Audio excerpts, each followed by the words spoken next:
Good morning, welcome back to A to Z Gardening. I'm out here again, kind of the third time in a row about talking out in our nursery here about perennials and proper care. So here I have Bright Touch Coreopsis, some of the varieties that have come out in the last couple of years and some of the changes in the cultivars that you can get in the perennial world has been amazing, and the improvement in things like Monarda, the bee balm, that's very resistant to breakage, very resistant to powdery mildew. Same thing with some of the Coreopsis. The last 2 weeks we talked about designing your perennial garden, making sure the right plant is in the right place. We talked about installing that perennial, making sure you had very organic, evenly moist soil in the bottom. But one thing to your newly installed perennial garden, those plants that come back year after year, is combating some of the pesky weeds and the competition from the excessive sun and the wind and those weeds that are robbing that new install of valuable nutrition and moisture to make sure that that plant thrives.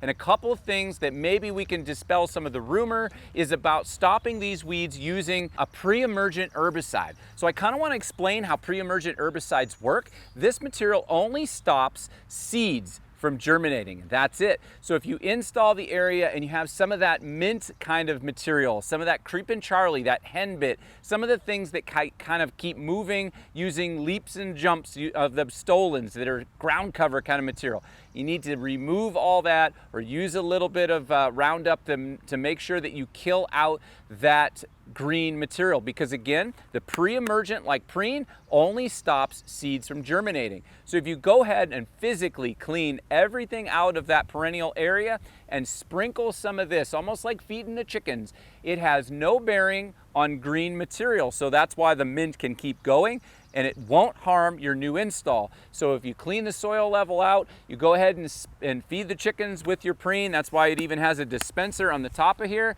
And then give it a light wet, or if you know you're gonna get a light rain shower, go ahead and generously distribute your preen, your pre-emergent herbicide. That will stop all that seed from germinating on the very surface. So a couple times I've heard like, oh, I used it, it didn't work. So I want to make sure that when you apply the preen, you don't go out then and inadvertently kind of work the hoe in your garden, because you're disturbing that surface crust. That area will then bring viable seeds back to the surface, and then it will appear as your pre-emergent didn't do such a good job. Once you've gathered that static crust, you've sort of ignited that pre-emergent, then it's great to put mulch. And what the purpose for mulch is to not only keep an attractive static look in your garden, but it's extremely important, especially for new installs. If you planted a group of new Coreopsis here, that it evens out your soil moisture, helps prevent some of those weeds, and it also keeps the surface cool and attractive so that that moisture stays nice and even. Open ground, if you're skimping and saying I can get away without mulch, open ground tends to dry and tends to lose that valuable moisture for your new install way quicker. So go ahead and clean all those weeds out, add a little pre-emergent, and then put a layer of mulch. You'll have attractive, evenly moist, weedless gardens. For any questions on how to maintain your perennial areas, feel free to contact any of us staff here at Stan's.